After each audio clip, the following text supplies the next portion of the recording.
Well, g'day everyone, how's it going? Coming at you from the studio this morning, and I was on a shoot recently with the Canon R5 and I wanted to take you through the settings that I used using the custom controls C1, C2, C3 for video.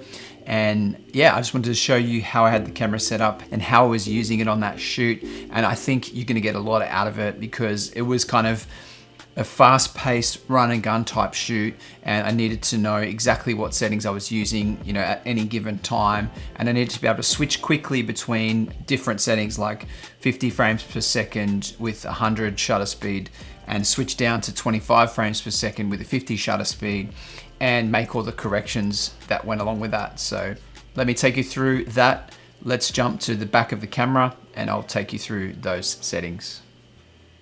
All right, so here we are at the back of the camera and I'm just gonna turn it on. There we go, so we're focused and everything on my little Audi Quattro car here. I'm in video mode, manual, f-stop 2.8, shutter 50, and 25 frames per second. So this is generally where I will keep my main settings for the camera. So let's just go into that. We've got 4K fine, 25 all eye.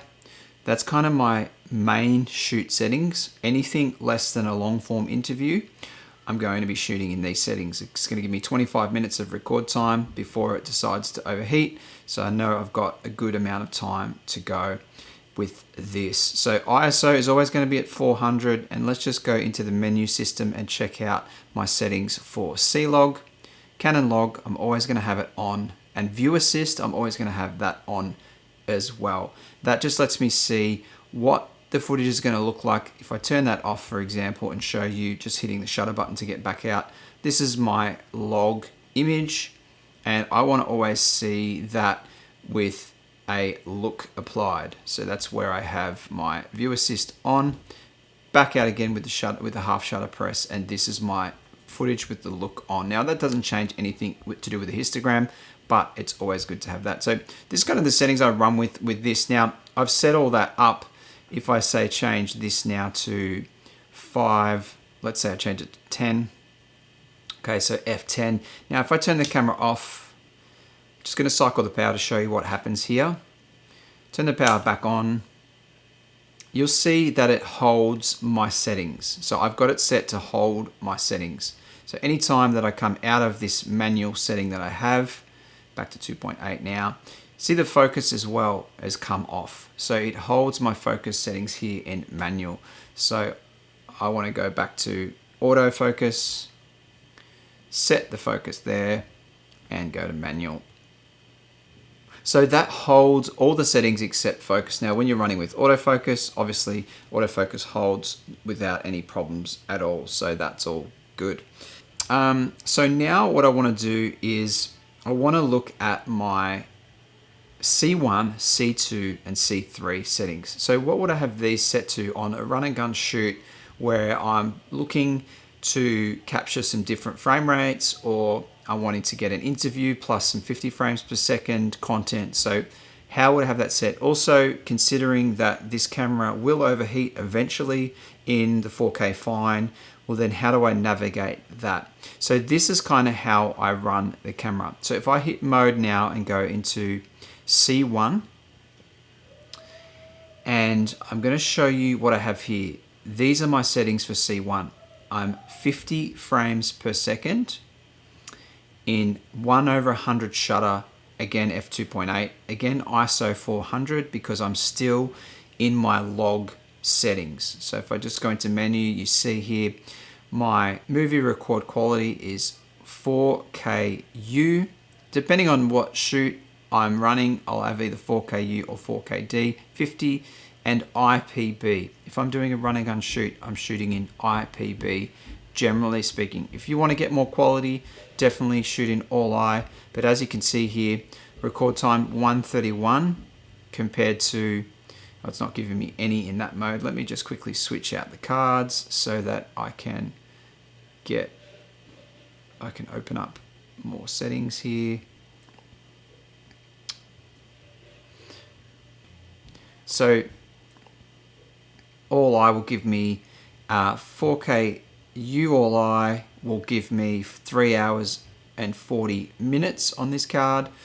IPB will give me 10 hours. So I'm always wanting to shoot in a lower compression if I can. If I can get away with that with the client or with the quality of the video, I always want to shoot in IPB because, you know, there's no reason to shoot in a massive file size if you can.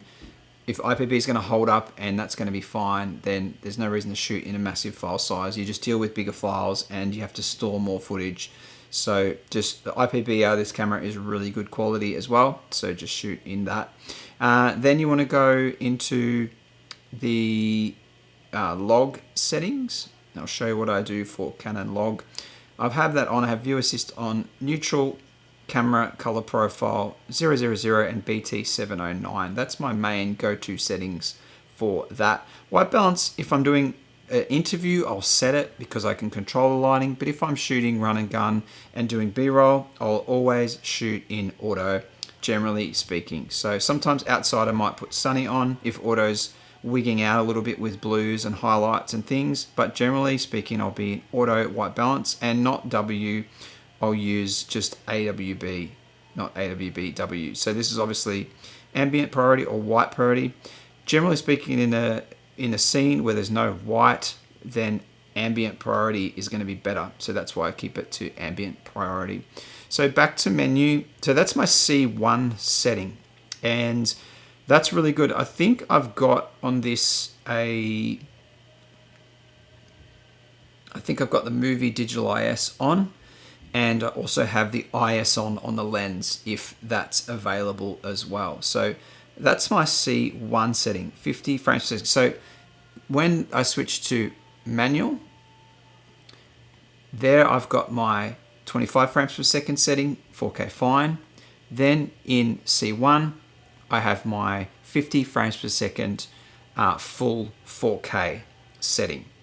Then if this runs into an overheat problem, I need a backup option. So what I've got is C2, I have my 4K, sorry, C2 is my 100 frames per second setting. So this is a 100 frames per second at 1/200 shutter, still f2.8 and still 400 ISO. Now this might need a bump up in ISO depending on whether I'm shooting indoors or not. So I can come in and I'll probably push it up to 800 ISO, but I leave it at 400, so I start shooting when it's at 400, so I know where I need to begin with this. And also, again, I've got the digital IS is on, and also IS in the camera is on, and IS on the lens is on as well. So always have those IS settings on because I'm going to be using this as, you know, maybe handheld sometimes or on a gimbal where I want to be able to stabilize or have it stabilized. Sometimes I'll be shooting at 70 on this lens because this is 24-70, so I want to have the IS on for any time I just drop to handheld. So let's look at the settings for this.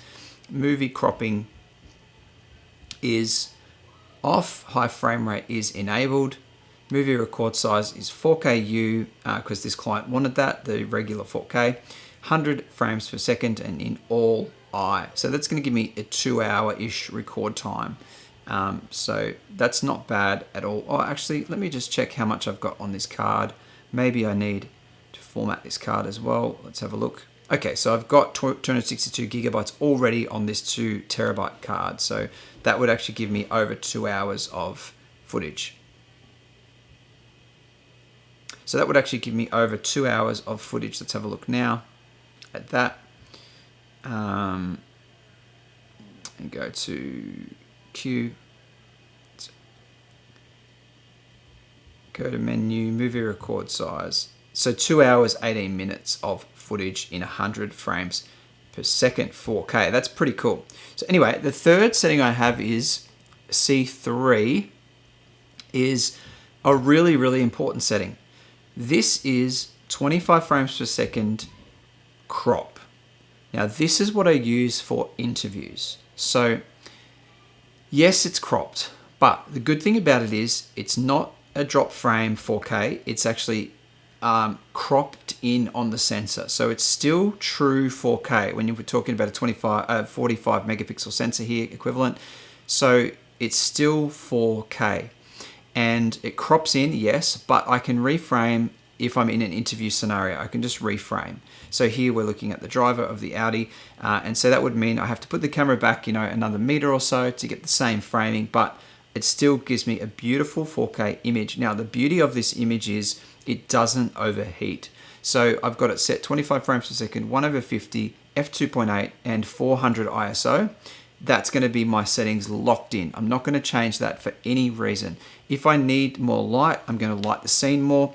If I need more from the lens, or like to drop down the exposure a little bit, I'll put a ND on the end of the lens, and I'll stop down with an ND. The reason for that is because I want this image to always look very similar, and I want this image to always be at either 2.8 or lower.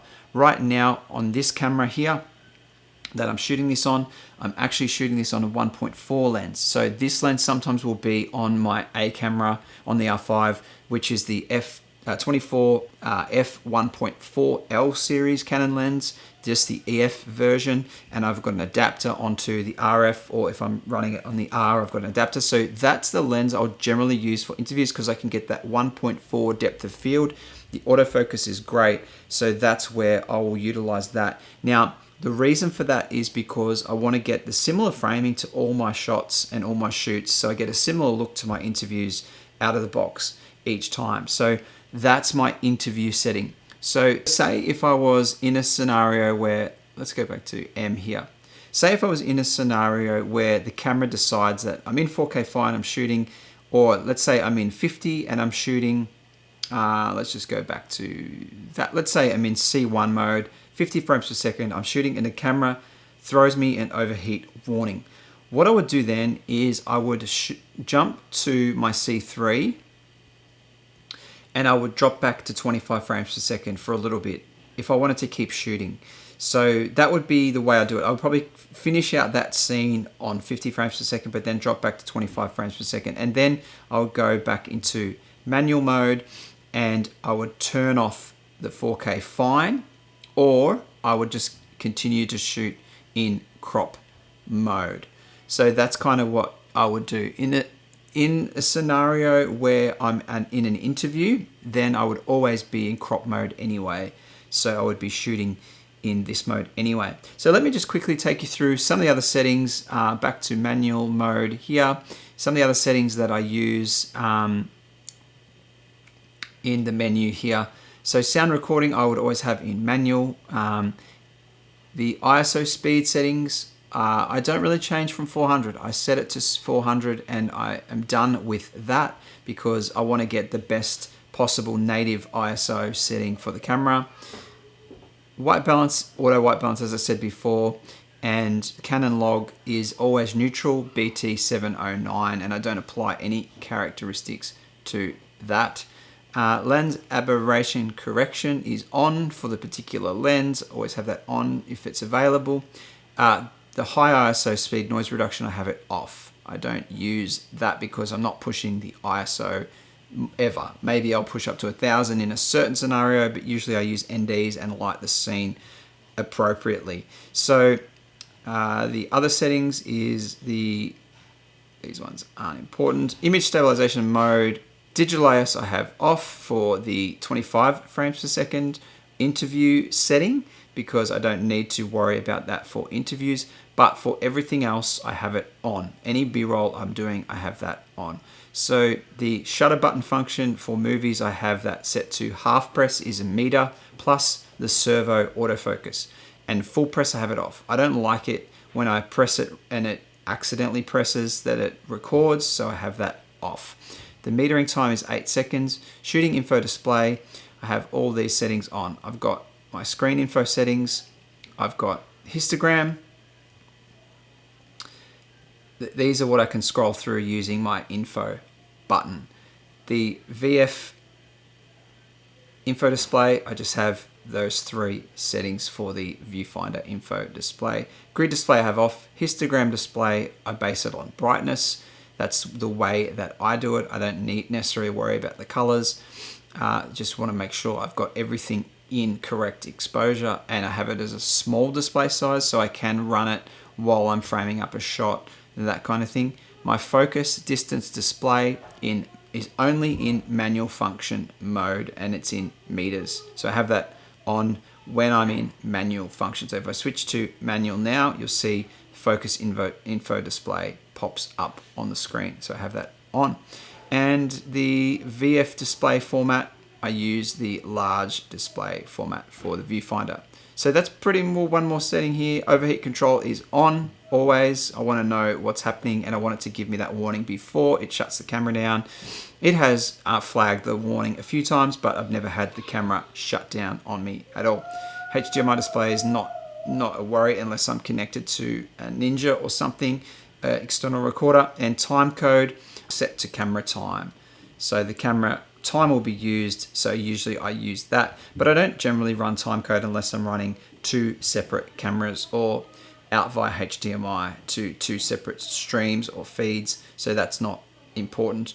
Autofocus method is I always use face tracking whenever I am working with the camera and people. It's always set to people, eye detection enabled, and movie servo AF enabled. That's when I'm shooting an interview or shooting content with people in it.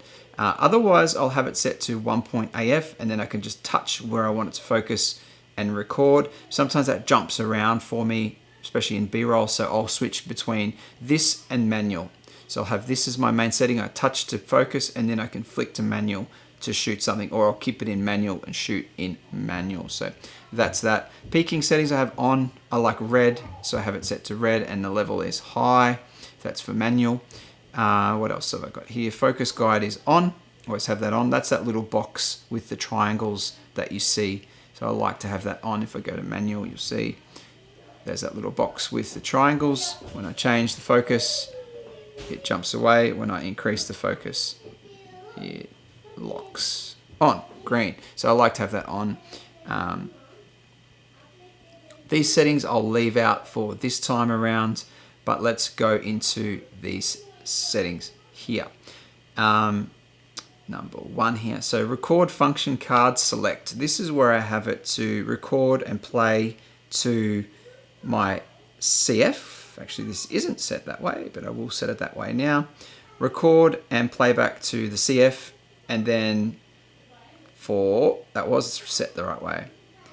So that is how I have it set. So record and playback video is going to be on the CF card, and the record and play photos is going to be on the SD card. It's going to be on the SD card. So standard record options and the separate record is disabled. Sometimes I'll enable that, and then it will do those record options, but otherwise I'll just all record on the same card. And then I name my folder to be 100 EOS R5. File numbering is continuous. Auto rotate is on, and date and time is set. Language is English, obviously. I run in PAL, which is 25 frames per second, 50 frames per second, 100 frames per second. This is because I'm in Australia. Used to run NTSC for some shoots. That did introduce flicker on occasion, so now I just keep it to PAL, generally speaking. Unless, of course, a client wants 60 frames per second or 120 frames per second for some reason, I'll keep it in PAL. I've disabled the beep. I don't like that. I do have the help text small, but often don't really pay attention to it. Headphone volume is there. I don't know, actually. Oh yeah, you can set that on camera, so that's fine. Power saving mode, I have 30 seconds display off. Now this is just so the camera doesn't overheat. It's a little bit annoying because it turns off all the time. And 1 minute power down. The reason is because of the overheating. Otherwise I would have this off. I never like to have this go down on me, or turn off when I don't want it to. So that's that, but I have it on just because of the overheating. And eco mode, I have that off. I don't want it to be running lean or anything like that. So that's how I have that. Screen brightness at 5, viewfinder brightness at 3, screen viewfinder color tone at 2. Fine-tuned VF color tone, haven't bothered to do anything. That looks great to me, so haven't needed to do that. Touch control is standard, multifunction lock, So these are the things that get locked when I hit the lock button. My top wheel, my back scroll wheel, and my front ring. They get locked when I hit this lock button on top. So it shows me what controls are locked, which means I still have access to the front wheel. But because my hand's not on that when I'm recording, there's no way I can really bump it. This one I probably wouldn't bump, generally speaking. This one definitely I can bump when I'm mucking around. So that is what that locks. The shutter at shutdown is closed. And sensor cleaning is at power off. Last but not least is the different settings here. Exposure level increments 1/3, 1/3 ISO as well. Speed from metering ISO auto. Bracketing auto cancel is on. Bracketing sequence is plus or minus 0, or 0 minus plus is the sequence. Number of bracket shots is 3. This is for multiple exposure shooting. Safety shift is off. Same exposure for new aperture is off. AE lock meter mode after focus is evaluate metering. That's how I have that set. Restrict shooting modes is on. So basically I won't need to use every shooting mode, so it restricts it. So if I press the mode button, see, it doesn't let me go to auto because it restricts that. I don't ever want to go to auto. So even AV and TV I don't really need in this scenario. So I could even add AV and TV to that to restrict what it allows me to shoot in. Set shutter speed, lowest is 30 seconds, highest is 8,000, 1 on 8,000. The aperture range is 1 to 91. So that's basically the full gamut that I'll ever get on any lens. Dial direction, here I have it set to normal. Control ring rotation, I have that set to normal. Custom buttons, I have a few changes here. I basically, on the video side of things, I changed my AF on button to be record. So my AF on button is to record, and multifunction button switch to custom shooting modes, I have that as MFN. So MFN is, or manual function, is to jump between C modes. So if I show you that, now I'm in, let's say, C1, and I hit MFN, now I'm in C2, now I'm in C3, now I'm back to C1. So that's how I have that set. Now if I want to go back to manual, I have to go back. So I can switch between the C functions just by hitting the MFN button, which is awesome. Custom dials, I have these set to AV is the front, which is a little bit different, I think, to what you would normally have. The camera set up with TV, which is aperture, is this top wheel here. And then my Kelvin value is on the rear scroll, and my ISO is on the front control ring. So that's those settings, and then that's all for that.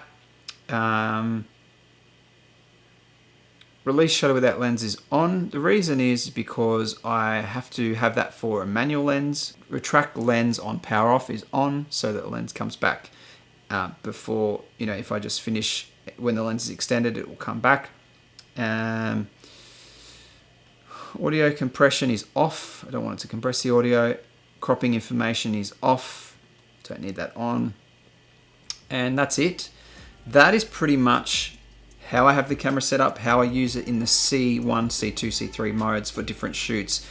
Well, hopefully you got something out of that video showing you the settings that I use on the Canon R5.